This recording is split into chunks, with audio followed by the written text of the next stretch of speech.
Okay, this little study in C by Fernando,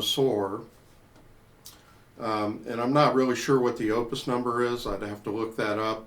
I have my own version of it called Study in C, and you can do the research for me. So, but anyway, there's in this little piece there's a lot of great music. I mean, the spirit of the piece is almost right out of Mozart, you know, and I do think that Fernando Sor had a Mozart complex in a way, he did the theme and variations on Magic Flute, and you could tell he was a real fan of Mozart. And in this little guitar piece, it's a beginner's piece. It's in first position, and it only has one sharp. That's F sharp, and actually that's the only note that goes to the fourth fret. Everything else is first to third fret. So it's right in first position, and just really a work of genius in a way. It's challenging to play, even on my level, to play it with the right spirit and the right lightness and accentuation and punctuation and all that. Just to talk about just the intro there, the first theme. Now you have a one beat pickup note, like 1, 2, 3, 4, 1, 2, 3, 4. So it's very important to accent the downbeat a little bit. You don't want to hit it with a hammer. You want to, get a nice accent and generally have a feeling of lightness through this piece.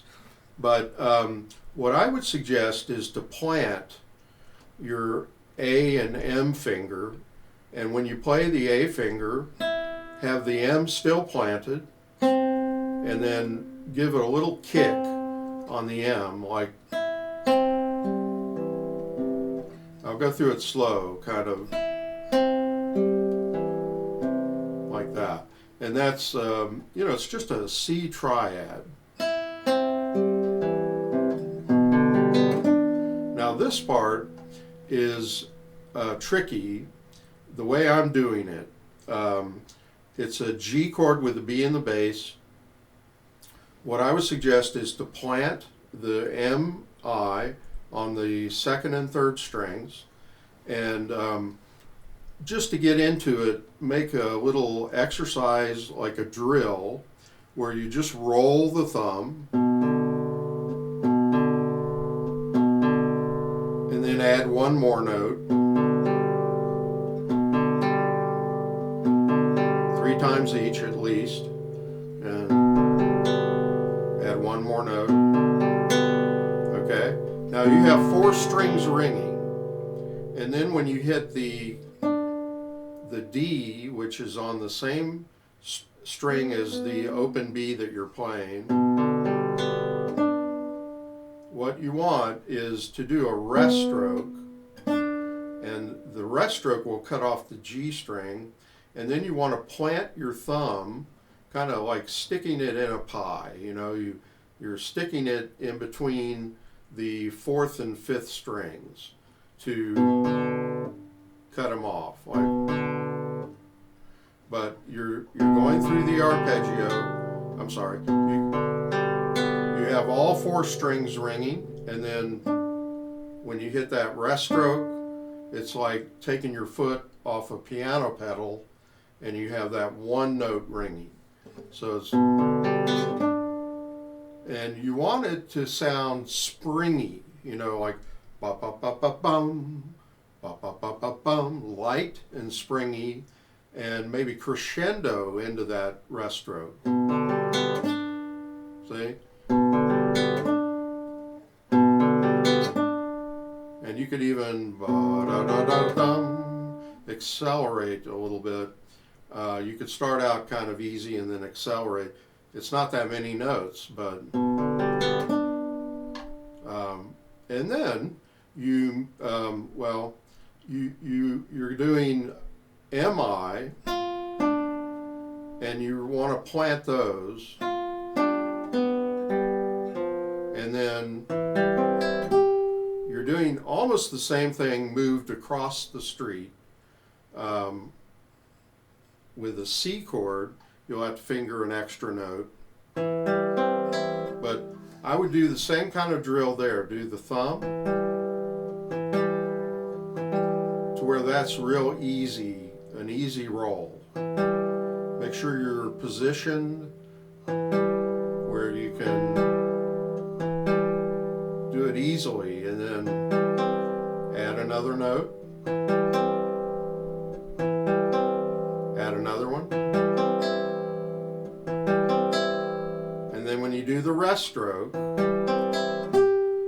plant the thumb, and the rest stroke will cut off the second string.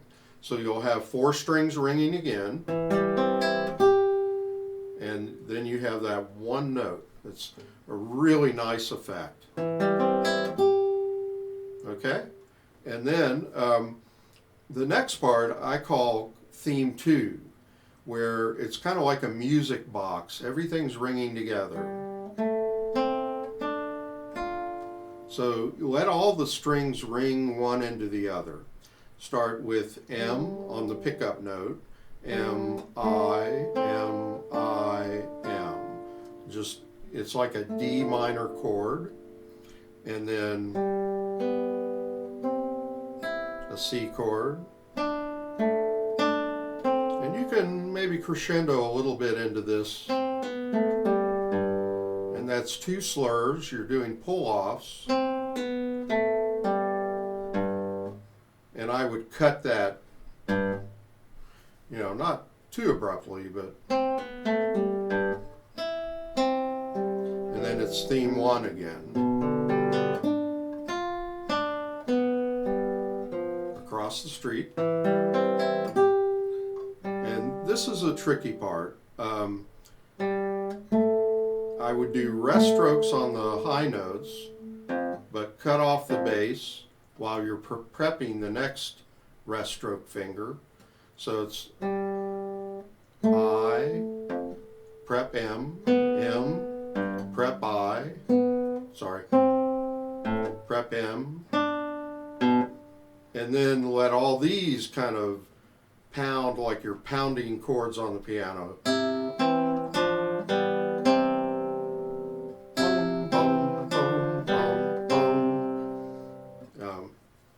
That's one of Soar's favorite things. It's the Mickey Mouse theme. I tend to think Soar was a Mickey Mouse fan.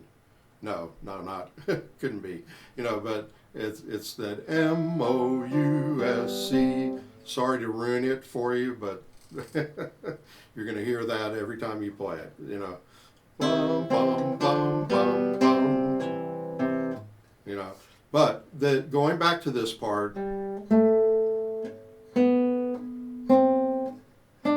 And you're going to plant like M,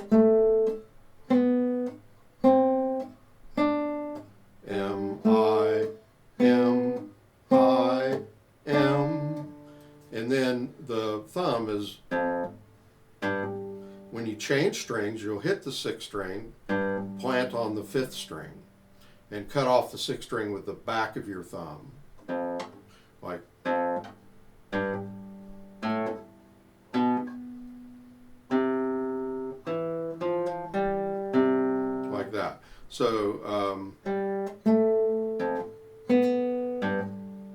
So you have to develop a reflex.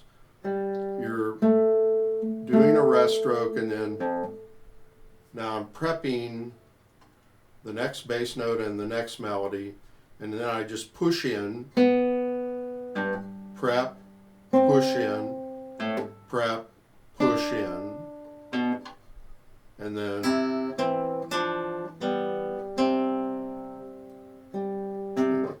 had to look at the music there for a minute. So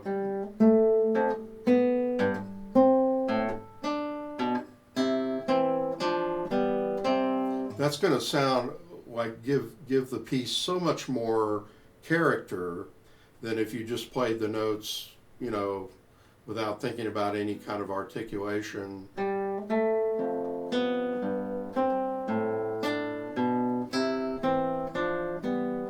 It'll sound like a folk guitar player, you know, like Peter, Paul, and Mary or something, you know, which is not bad, but you know, but this is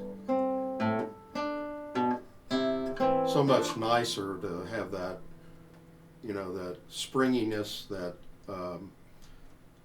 character, you know, just give it some humor, some character, and you want to have a little bit of a sense of humor for this whole piece, you know, lightness and kind of a sense of theater a little bit, okay? And then after that, you have what I would call the development section, and he's developing that second theme, what I call the second theme, the music box theme, where everything's ringing together. But he's doing different notes. It's, well,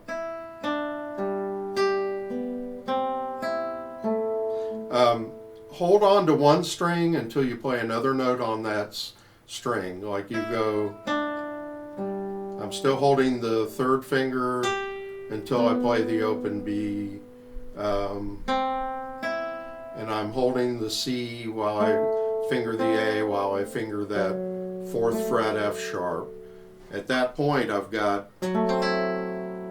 3 fingers down. It's kind of a stretch. So anyway, I'll start that again.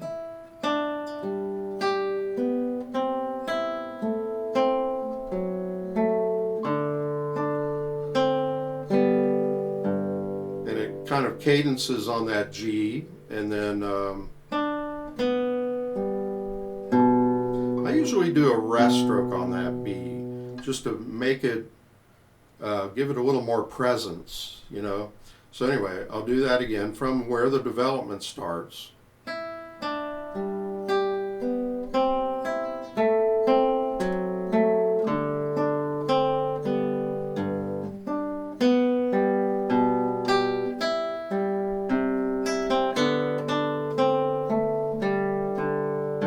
And make sure you get that da da da da, make that real succinct, very light. And I do AI on that. A-I-M, I-M-I-M-I, cut. Theme 1 again.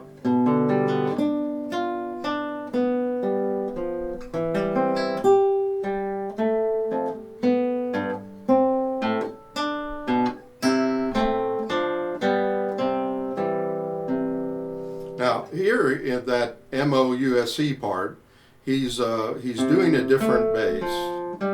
He's going, whereas before he went, and that's one thing about Fernando Soar is that often when he repeats the same material, like a lesser composer would just do it exactly the same way. Soar will change those little things to where it's very similar, it's almost the same thing, but he'll put one note different, and that's that A bass note. And it's almost like he's doing different chords there, like a C, A minor, D minor, G7, C. Whereas before it was like C, C, F, G. Here it's more, he's just hinting at those chords, but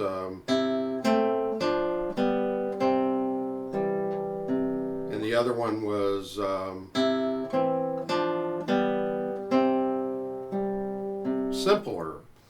simpler, less complex chord progression. But so anyway, this is a beautiful piece. It is musically very mature, even though it's a beginner's piece. You don't want to play it dryly. You don't want to go da da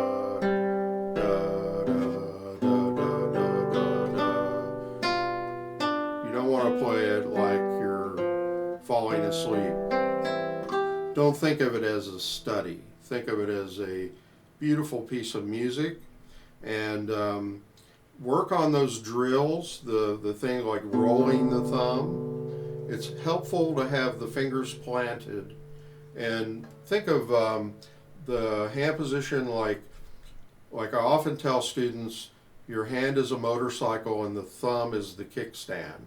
So you're kind of leaning toward the thumb, and the thumb kind of does a roll, and it's almost like a counterclockwise circular motion. You don't want to feel like it gets hung up on each string. It should roll very fluently. Sorry. And well, I talked about that earlier, but that's one of the trickier parts. And then this, make sure you practice this slowly, these parts.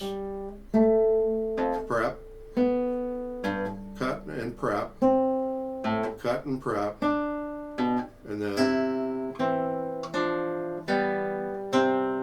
just bang out those chords.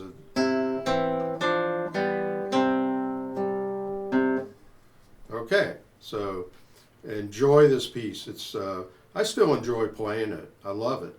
You know, I played it for years and I've taught it for decades, but still love the piece. Fernando Soar.